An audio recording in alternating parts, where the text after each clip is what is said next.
अगर बेटियां ऐसी होती हैं तो खुदावंद किसी को भी बेटी ना दे। खुदावंद सबकी बेटियों को अपने हिफ्ज़ व ईमान में रखे। माँ और बाप तड़प रहे हैं बेटी से बात करने के लिए, उसको अपने पास बुलाने के लिए, और बेटी जिन्होंने पैदा किया, खिलाया पिलाया, सारी ख्वाहिशें पूरी की। यहाँ इंटरव्यू में ये कह रही है कि मुझे इन्हीं चीज़ों की आदत है, पिज़्ज़ा खाने की, और मैं रोटी नहीं खाती। तो ये सब कुछ माँ बाप ने ही किया था। तो आज यहाँ पे ये खुश है और वहाँ पे माँ बाप तड़प रहे हैं। आपकी क्या राय है? कमेंट बॉक्स में ज़रूर शेयर कीजिएगा और आगे देखिए इनका इंटरव्यू। बाश होंगे।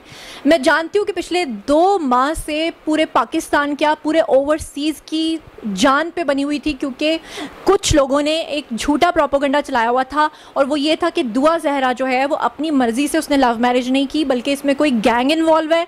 यहाँ तक कहा जाता रहा कि दुआ जहरा को भैंसों वाले, खुदा न खास्ता अल्लाह माफ़ करे, इंजेक्शंस लगाए गए हैं, उसको स्टीरॉयड के इंजेक्शंस दिए गए हैं, और ये कि वो किसी माफिया के कब्ज़े में है, और ये कि बहुत गंदे गंदे इल्ज़ामात। तो जब भी हम लोग दुआ जहरा से बात करते थे, दुआ जहरा हमें जो हमारा सोर्स था वो ख़ुद ज़हीर और दुआ जहरा थे। लेकिन क्योंकि हम दुआ जहरा को आपके सामने अभी तक नहीं लेकर आए थे, तो बहुत सारे लोग जो हैं वो इस बात का यकीन करने से कासिर थे, या वो समझने से कासिर थे, और वो कहते थे कि अगर ये बातें सच हैं तो आप दुआ जहरा को सामने क्यों नहीं लेकर आते। लेकिन आप सब लोग जानते हैं कि दुआ इंटरव्यू इसलिए नहीं दे रही थी क्योंकि वो पुलिस की कस्टडी में थी और उसके लिए अलाउ नहीं था। लेकिन अब अल्हम्दुलिल्लाह सिंध हाई कोर्ट ने और पंजाब का जो लाहौर हाई कोर्ट है, इन दोनों ने दुआ जहरा और ज़हीर को एक दूसरे के साथ ना सिर्फ रहने की इजाज़त दी है, बल्कि खुदा न खास्ता जो लोग प्रोपेगेंडा करने की कोशिश कर रहे थे कि इनका निकाह नहीं हुआ या ऐसा कुछ है, तो आज हम लोग दुआ जहरा और ज़हीर के घर पे मौजूद हैं, और दोनों भाई भी है और भाभी भी हैं। इनसे बहुत सारे सवालात करेंगे जी। तो आज मैं सबसे पहले ज़हीर से सवालात करूंगी, क्योंकि ज़हीर जो है ना, उसके बारे में अक्सर लोग ये प्रोपेगेंडा कर रहे थे कि वो बोलता नहीं है, या वो बहुत डरा हुआ है, या खुदा न खास्ता कहा जा रहा था कि गैंग का सरबरा कोई और है और इसको आगे किया हुआ है। तो जनाब कैसे हो ज़हीर? मैं ठीक ठाक, आप सुनाएं? अल्हम्दुलिल्लाह मैं बिल्कुल ठीक हूँ। सब लोग आपको देख रहे हैं, हैंड वेव कर दो। अच्छा जी, सबसे पहले तो मैं ज़हीर से ये पूछूंगी कि इन 2 महीनों में मेरे कमेंट सेक्शन में लोग ये लिखते थे कि आप एक माली हो। आपने इस बात का अब जवाब देना है कि क्या आप माली हो या नहीं हो, और साथ में ये भी बताना है कि मैं लोगों को बता रही थी, क्योंकि आपने हमें बताया हुआ था कि आप मोबाइल सेल परचेज़ का काम भी करते हो, और आपकी जो मंथली इनकम है वो 80 से 90,000 है। तो लोग इस बात का यकीन करने को तैयार नहीं थे। अब आप बताओ कि आप माली हो और आपकी कितनी जो है वो सैलरी या आपकी कितनी इनकम है पर मंथ, वो लोग जो है वो जानना चाहते हैं। मैंने recently FSc pre medical complete की है पंजाब कॉलेज से, और साथ साथ मैं मोबाइल सेल परचेज़ का काम भी करता हूँ। आईफोन्स को रिपेयर करवा के सेल करता हूँ। तो इसमें 60, 70 से 80 तक मेरी इनकम है मंथली। और लाहौर में सब जानते होंगे फीस सेंटर मार्केट है, वहाँ पे मेरा ये चलता है काम, सब जानते हैं मुझे वहाँ पे। बिल्कुल, और ये सारी चीज़ें जो हैं हमें ऑलरेडी पता भी थी, आपसे भी हम लोग कंफर्म करते थे, क्योंकि मुझे तो यहाँ तक लोगों ने कहा कि आप शायद इस गैंग की सरगना हैं, और कहा गया कि आपके पास इतनी एक्यूरेट इन्फॉर्मेशन कहाँ से आती है। तो ऑब्वियसली हमारा जो सोर्स था वो डायरेक्ट दुआ और ज़हीर थे, लेकिन अनफॉर्चुनेटली जो लोग प्रोपेगेंडा कर रहे थे उनका डायरेक्ट इनसे रब्ता नहीं था, और वो ख़ुद से ही कहानियाँ बनाते चले जा रहे थे। तो ज़हीर, इतने अरसे में जो आप लोग इधर उधर जा रहे थे, तो क्या आप सब लोगों के व्लॉग्स देखते थे और आपको पता चलता था कि हमारे बारे में इतनी झूठी झूठी बातें जो हैं वो फैलाई जा रही हैं? हम YouTube देख रहे थे और आपकी वीडियोस भी देख रहे थे, और कमेंट्स हम दोनों मिलके पढ़ रहे थे। लोगों को असल में जो रियल इन्फॉर्मेशन है वो पता नहीं होती, लोग उनको मिसगाइड करते हैं, तो जिसकी वजह से वो ऐसे कमेंट्स और ऐसी राय देते हैं अपनी। हमने सबकी वीडियोस देखी हैं और साथ साथ उनको मॉनिटर भी किया है, और हम दोनों तो हंसते थे कि ऐसे कमेंट्स ऐसा कुछ तो है ही नहीं, तो लोगों के देखते थे हम। लेकिन उनकी गलत इन्फॉर्मेशन फैलाने की वजह से आपको जो मुश्किलात का सामना करना पड़ा, क्योंकि खुदा न खास्ता पूरी कौम के सेंटिमेंट्स जो थे वो दुआ के साथ थे। लोग ये समझ रहे थे कि ये कोई गैंग है, और आपके बारे में कह रहे थे कि आपको आगे किया हुआ है, इसीलिए आप बोलते नहीं हो। नहीं, असल में ऐसा कोई इशू नहीं है। मेरा ये था कि मैं ज़्यादा वैसे बोलता नहीं हूँ, पर जो है ना, मुझे कोर्ट में भी जब बोलने का मौका मिला मैं बोला हूँ। और जब मीडिया पे असल में आने का हमारा शुरू से ये था कि शुरू में हमें वकील ने बोला कि ऐसे मीडिया पे नहीं आना, आपने कोई गलत स्टेटमेंट ना दे दें आप, इस वजह से। और अब इंशाल्लाह मौका मिला तो अब इंशाल्लाह आगे बोलते रहेंगे। हाँ, तो अब मुझे ये बताएं कि हमारी प्यारी सी क्यूटू सी भाभी को आपने क्या सिर्फ खाली पबजी पे पसंद कर लिया? क्योंकि बहुत सारे लोग ये जानना चाहते हैं कि कहा यह जा रहा है कि आपने तो उसको देखा हुआ ही नहीं था, तो ये तो पूरी एक फ़िल्म स्टोरी, और मैंने सुना कि आपके ऊपर कोई फ़िल्म भी बनने जा रही है। फिल्म बन रही है? दरअसल ऐसा था कि स्टार्टिंग में हम पबजी में मिले थे रैंडमली, तो उसके बाद फिर बातचीत होती रही, तो 1-2 मंथ बाद इसके घर वालों ने शायद पबजी इसकी बंद कर दी थी। उसके बाद फिर हमारी गेम्स चेंज होगी, फिर चैटिंग पे बात आ गई। ऐसे हमारे कब हमें 3 साल और 4 मंथ्स हो गए हैं अब तक रिलेशनशिप में, तो ऐसे ही। अच्छा, अब मैं बात करना चाहती हूँ दुआ से, क्योंकि बहुत सारे लोगों की कन्फ्यूजन्स हैं। तो दुआ, सबसे पहले तो लोगों को हैंड वेव करो और उन्हें बताओ कि आप कैसी हो। और ये कि सबसे पहले तो कुछ लोगों ने आपके बारे में जो ये बात फैलाई, जैसे ज़हीर के बारे में कि वो माली है और ये कि वो गैंग का सरगना है, तो आपके बारे में लोग ये बात कर रहे थे कि आप क्योंकि बहुत सीरियस रहती हो तो आपके ऊपर कोई प्रेशर था, आपको नशा दिया जा रहा था, आपको कोई इंजेक्शंस लगाए जा रहे थे। तो अभी कैमरा आपके सामने है और यहाँ पर कमरे में सिर्फ मैं, आप और ज़हीर भाई हैं, तो आप सब ऑडियंस आपको देख रही है, क्या कहना चाहोगी? पहली बात तो मैं बिल्कुल ठीक हूँ और मैं जो कहती थी वो अपनी मर्ज़ी से कहती थी। कोई नशा वगैरह नहीं दिया जा रहा था, कोई इंजेक्शन नहीं लगाया जा रहा था, मैं सब अपनी मर्ज़ी से कहती थी। हाँ, और अब मुझे ये बताओ कि पबजी के थ्रू तो हमें पता चल गया कि आप लोगों की फ्रेंडशिप हुई, लेकिन फ़र्स्ट टाइम आप लोगों ने एक दूसरे को कब देखा था? मैं जब गई हूँ लाहौर तो फर्स्ट टाइम ही मिली हूँ इनसे। तो आपने सोचा नहीं था कि अगर ज़हीर आगे से पता नहीं किस तरह का निकल आया तो, लेकिन ये मोहब्बत थी?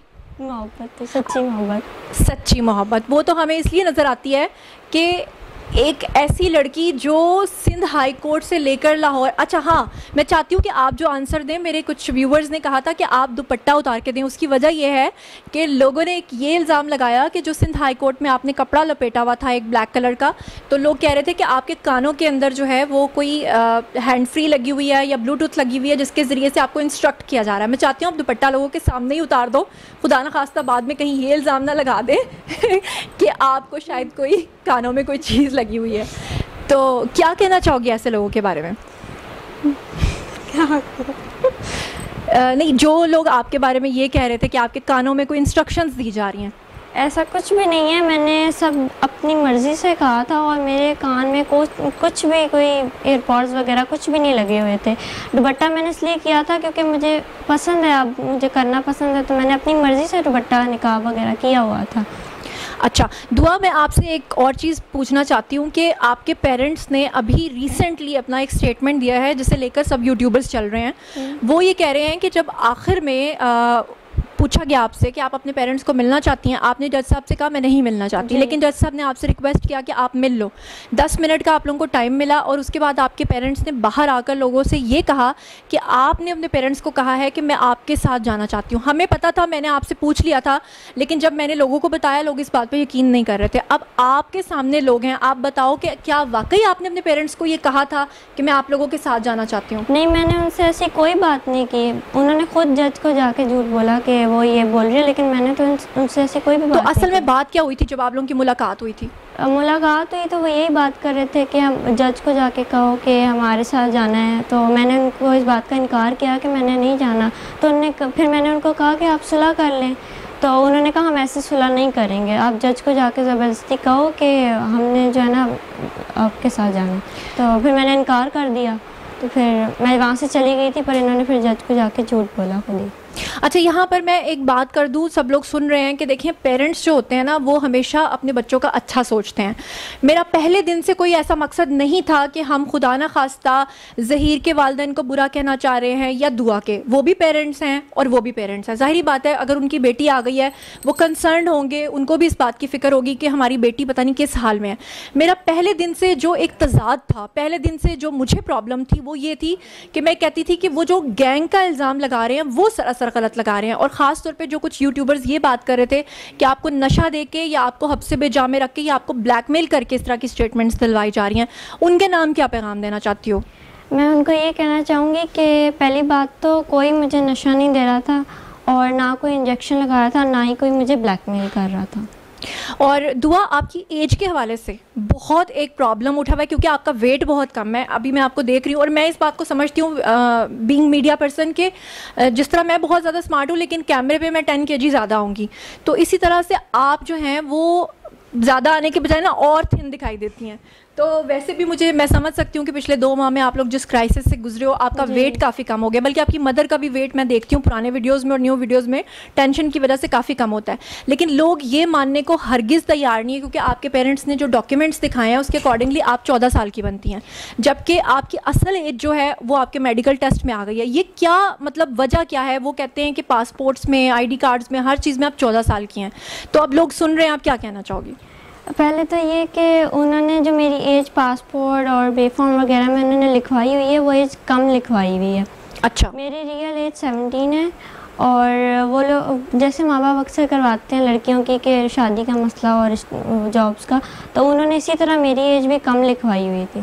तो वो तो कहते हैं कि हमारी शादी 2005 के एंड पे हुई है और ये 2008 में पैदा हुई है, जबकि आप ये कहती हैं कि आप 2006 में पैदा हुई थी। जी। यानी ये बात समझ में आती है कि 2005 में अगर शादी हुई है तो 2006 में आप पैदा हुई, लेकिन वो उन्होंने आपकी 2-3 साल आगे बढ़ा के एज लिखी हुई थी, जिसकी वजह से डॉक्यूमेंट्स में आपकी एज कम आ रही थी, और यानी कि आपकी मेडिकल रिपोर्ट में बिल्कुल सही वो चीज़ आई है। जी बिल्कुल ठीक है। जी, तो दुआ, इस वक्त आपके पेरेंट्स भी डेफिनेटली आपको देख रहे होंगे, सुन रहे होंगे, आप उन्हें क्या कहना चाहती हैं? कैमरा आपके सामने, आप कहिए उनको। मैं उनसे ये कहना चाहती हूँ कि हमने इस्लाम के मुताबिक शादी की है, ठीक है, मैं वो अगर मानते हैं कि मुझसे गलती हुई है तो मैं उनको सॉरी भी कहती हूँ। बस मैं ये चाहती हूँ कि वो अपना दिल बड़ा करें और मुझे और ज़हीर को एक्सेप्ट करें। मैं मानती हूँ वो भी तकलीफ़ से गुज़रे हैं, मैं भी गुज़र रही हूँ, बस वो अपना दिल बड़ा करके मुझे और ज़हीर को एक्सेप्ट कर लें। और जो ये लोग गलत बातें फैला रहे हैं ना कि वो गैंग है वगैरह, वो ऐसा कुछ भी नहीं है। ज़हीर की फैमिली बहुत अच्छी है, ज़हीर भी बहुत अच्छा है, उन्होंने मुझे बहुत खुश रखा है और मुझे एक्सेप्ट किया है।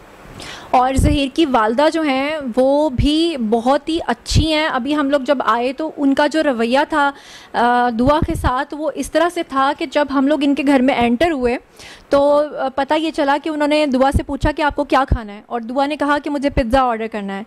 तो मैंने कहा कि आपने इसको रोटी खाने की आदत नहीं डाली। तो उन्होंने कहा कि जिस दिन से ये आई हुई है ये सिर्फ पिज़्ज़ा खाती है या नूडल्स खाती है, ये क्या चीज़ है? मतलब रोटी खाने की आदत नहीं है आपको? आंटी आपको पिज़्ज़ाज़ वगैरह मंगवा के दे रही हैं? जो मैं मांगती हूँ वो मुझे फ़ौरन ला कर देती हैं, बस मुझे इन चीज़ों की आदत है तो मैं वही खाती हूँ। और मुझे एक और बात पता चली दुआ के बारे में कि ये पराठा अव्वल तो खाती नहीं है, और अगर खाए तो नमक के साथ खाती है। ये क्या सीन है? मुझे शुरू से आदत है इसके साथ खाने की। तो इसी वजह से दुआ का वेट जो है ना, आई थिंक 35 kg है, और उसकी वजह से इतना अंडरवेट होने की वजह से लोग समझते हैं कि दुआ की एज कम है। लेकिन अब आप हमारी भाभी बन गई हो तो अब आपको पराठे भी खाने पड़ेंगे, ब्रेड्स भी खानी पड़ेंगी, और पंजाब के देसी आटे की रोटियां भी खानी पड़ेंगी, है ना? जी। अच्छा दुआ, एक बात जो लोग पूछ रहे हैं सबसे ज़्यादा कमेंट सेक्शन में, वो ये है कि आपने जब वहाँ से यहाँ आने का फ़ैसला किया